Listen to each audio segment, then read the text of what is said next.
Alors, nous l'avons dit, nous lisons en parallèle le livre de Job. Avec Noé, vous avez le premier juste. Avec Job, nous allons lui donner la parole. L'innocent qui subit le mal. C'est toujours cette même question du bien et du mal qui se trouve posée dans la Genèse et qui se trouve posée dans Job. L'univers culturel est plus ou moins le même. On sent en arrière-fond le patriarcat biblique et antique. Et vous aurez dans Job comme la réflexion, la méditation quasi philosophique de ce qui se passe dans le livre de la Genèse. Nous commençons avec Job, chapitre 1.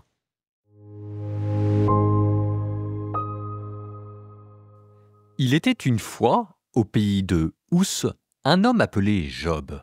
Cet homme, intègre et droit, craignait Dieu et s'écartait du mal. 7 fils et 3 filles lui étaient nés.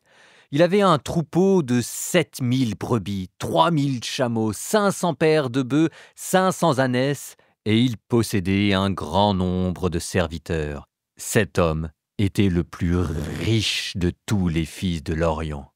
Or, ses fils avaient coutume d'aller festoyer les uns chez les autres à tour de rôle, et ils faisaient inviter leurs 3 sœurs à manger et à boire avec eux. Une fois terminé le cycle des festins, Job les faisait venir pour les purifier. Levé de bon matin, il offrait un holocauste pour chacun d'eux, car Job se disait « Peut-être mes fils ont-ils péché et maudit Dieu dans leur cœur. » Et c'est ainsi que Job agissait chaque fois. Le jour où les fils de Dieu se rendaient à l'audience du Seigneur, le Satan, l'adversaire, lui aussi vint parmi eux. Le Seigneur lui dit « D'où viens-tu » L'adversaire répondit « De parcourir la terre et d'y rôder. » Le Seigneur reprit « As-tu remarqué mon serviteur Job? Il n'a pas son pareil sur la terre.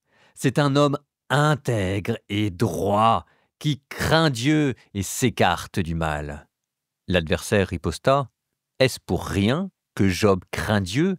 N'as-tu pas élevé une clôture pour le protéger, lui, sa maison et tout ce qu'il possède? Tu as béni son travail et ses troupeaux se multiplient dans le pays, mais étends seulement la main et touche à tout ce qu'il possède. Je parie qu'il te maudira en face. » Le Seigneur dit à l'adversaire « Soit, tu as pouvoir sur tout ce qu'il possède, mais tu ne porteras pas la main sur lui. » Et l'adversaire se retira.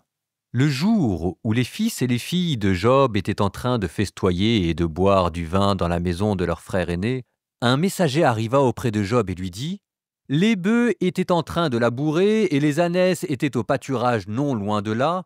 Les Bédouins se sont jetés sur eux et les ont enlevés. Ils ont passé les serviteurs au fil de l'épée. Moi seul j'ai pu m'échapper pour te l'annoncer. » Il parlait encore quand survint un autre qui lui dit « Le feu du ciel est tombé, il a brûlé troupeaux et serviteurs et les a dévorés. Moi seul j'ai pu m'échapper pour te l'annoncer. » Il parlait encore quand un troisième survint et lui dit « 3 bandes de Chaldéens se sont emparées des chameaux. Ils les ont enlevés, ils ont passé les serviteurs au fil de l'épée. Moi seul j'ai pu m'échapper pour te l'annoncer. » Il parlait encore quand un quatrième survint qui lui dit « Tes fils et tes filles étaient en train de festoyer et de boire du vin dans la maison de leur frère aîné, lorsqu'un ouragan s'est levé du fond du désert et s'est rué contre la maison. Ébranlée aux 4 coins, elle s'est écroulée sur les jeunes gens, et ils sont morts. Moi seul j'ai pu m'échapper pour te l'annoncer. » Alors Job se leva. Il déchira son manteau et se rasa la tête. Il se jeta à terre et se prosterna, puis il dit « Nu, je suis sorti du ventre de ma mère. Nu, j'y retournerai. Le Seigneur a donné, le Seigneur a repris, que le nom du Seigneur soit béni. » En tout cela, Job ne commit pas de péché.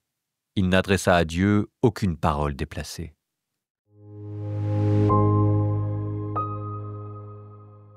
Donc, Job, un personnage quasi mythique dont on ne sait pas très bien où il a existé ni quand il a existé, mais sa longévité et son style de vie le rapprochent certainement d'Abraham. Avec lui, nous allons explorer la question du mystère, du mal et de la rétribution. Pourquoi l'innocent est-il frappé à mort? Et dans ce prologue, la porte d'entrée dans le mystère du mal, c'est ce fameux Satan qui vient à la cour de Dieu pour accuser l'homme. On avait déjà rencontré Satan dans le livre de la Genèse. C'est pour ça que je trouve ça très intéressant de mettre en parallèle Job et la Genèse. Cette idée-là, je la reprends au père Mike dans son podcast Bible in a Year. Nous avions déjà rencontré Satan sous la forme d'un serpent qui venait avec sa ruse pour séduire Ève. Ici, on le verrait plutôt comme un lion. Ce lion dont parle Pierre dans sa première lettre, votre adversaire. Adversaire, c'est exactement ce qui signifie le mot Satan, Shaitan, l'adversaire, la pierre qui fait trébucher. Votre adversaire, dit saint Pierre, est comme un lion qui rugit, allant et cherchant qui il va dévorer.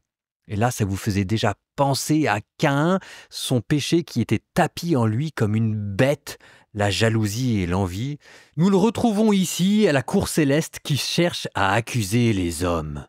Je cite, « Le Seigneur lui dit à l'adversaire, le Satan, « D'où viens-tu » Le texte dit, « L'adversaire répondit de parcourir la terre et d'y rôder. » Deuxième chose que nous apprend ce prologue, c'est que ce Satan, cet adversaire, est aux ordres de Dieu et qu'il lui obéit comme un contre-cœur, mais qu'il lui obéit quand même, à savoir quand Dieu impose des limites, Satan ne peut pas les outrepasser. Dieu qui dit à Satan, « Soit tu peux toucher à tout ce qu'il possède, mais tu ne porteras pas la main sur lui. » Ce qui vous donnera plus tard dans le Nouveau Testament la doctrine selon laquelle le diable ne peut pas nous tenter au-delà de nos forces. 1 Corinthiens 10, 13, « Et Dieu qui est fidèle ne permettra pas que vous soyez tentés au-delà de vos forces. » Alors faisons peut-être ici attention à une chose, malgré les apparences, ce n'est pas Dieu qui tente Job, c'est Satan qui tente Job. Dieu ne tente pas. Et comme continue la citation que je viens de vous donner de 1 Corinthiens 10, « Avec la tentation, Dieu a préparé aussi le moyen pour vous d'en sortir afin que vous puissiez la supporter. » C'est-à-dire que Dieu permet la tentation, mais la manière dont il la permet, c'est en nous donnant le moyen d'y résister et d'en sortir. Bon, tout cela est peut-être assez théorique quand on voit la succession de malheurs qui s'abat sur Job. On se dit que les paroles que je viens de donner sont peut-être simplement des réconforts philosophiques, mais quand on est assis sur son tas de fumier en train de subir tout le malheur du monde, ça ne sert pas beaucoup. Néanmoins, on aura l'occasion de revenir, et si jamais je puis dire, de mettre vraiment la main dans le cambouis du bien et du mal. Mais ces quelques principes que je donne, Dieu ne tente pas au-delà des forces, Dieu nous donne en même temps le moyen de supporter la tentation, méritent d'être redits. Ce que nous voyons aussi de Satan, c'est qu'il utilise des stratégies. On avait déjà vu ça avec Adam et Ève, comment séduction, exaltation, manipulation, obsession, la tentation se déployait comme une stratégie bien rodée. Mais regardez ici les moyens dont utilise Satan. Il a des pouvoirs. Il est capable de se servir de la maladie. Il est capable d'envoyer des hommes mauvais pour voler et tuer le bétail. Il sait utiliser l'ouragan et la foudre pour permettre à la maison de s'écrouler sur les fils d'Adam. Il maîtrise aussi le timing, un timing parfait. Il envoie les nouvelles de chaque catastrophe chaque fois après la précédente et qui vont comme crescendo, de sorte que Job est submergé de calamités et de chagrin. Ce qui nous rappelle des épisodes dans notre vie où non seulement tout va de travers, mais tout va de plus en plus de travers, et comme si jamais l'univers entier se liguait contre nous pour nous broyer. Je suppose qu'on a tous fait cette expérience une fois dans notre vie, et parfois, vous savez, ça peut durer plusieurs années. Si jamais ça vous arrivait, allez voir un prêtre pour demander une bénédiction. Mais avec cette stratégie, vous voyez aussi les objectifs de Satan, qui est de nous détourner de Dieu. Ce n'est pas tellement que Satan nous déteste, c'est qu'il déteste Dieu. Et qu'en nous, il voit l'image de Dieu qu'il déteste et donc qu'il veut détruire. Et c'est ainsi qu'il semble prendre plaisir à infliger de la souffrance.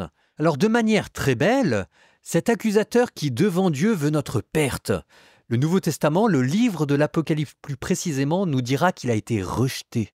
Car il est rejeté l'accusateur de nos frères, lui qui les accusait jour et nuit devant notre Dieu. Eux-mêmes, les martyrs, l'ont vaincu par le sang de l'agneau, par la parole dont ils furent les témoins. Et à sa manière, on va voir comment est-ce que Job fait partie de ces premiers témoins, alors que Jésus n'est pas encore là, qui vont quand même vaincre par leur sang. Job y va quasiment de sa vie pour rester fidèle malgré l'accusation. Job, justement, un homme pieux et intègre et riche. La richesse ici n'est pas totalement anodine. La richesse était symbole en ce temps-là, non seulement de réussite sociale, mais aussi de réussite morale. Le fait que vous ayez des richesses signifie que vous aviez été béni par Dieu parce que vous suiviez ses commandements. C'est toute la question de la rétribution d'ailleurs qui sera mise à mal. Riche et pieux qui offre des sacrifices pour protéger tout le monde. Et vous sentez ici quand même, à mots couverts, peut-être une légère imperfection dans Job. On sent en Job des relents du pharisien qui cherche à tout prix à être dans les bonnes grâces et dans les clous en étant scrupuleux sur les rites, les sacrifices, les commandements. Il y a un mélange assez curieux dans Job entre la satisfaction morale et la crainte servile de Dieu. On n'est pas encore tout à fait dans le Nouveau Testament. On n'est pas encore tout à fait dans le registre de la grâce et de l'amour filial. Nous terminons par une courte prière. Au nom du Père et du Fils et du Saint-Esprit. Amen. Seigneur, dans ta bonté, nous te confions tous ceux qui autour de nous souffrent.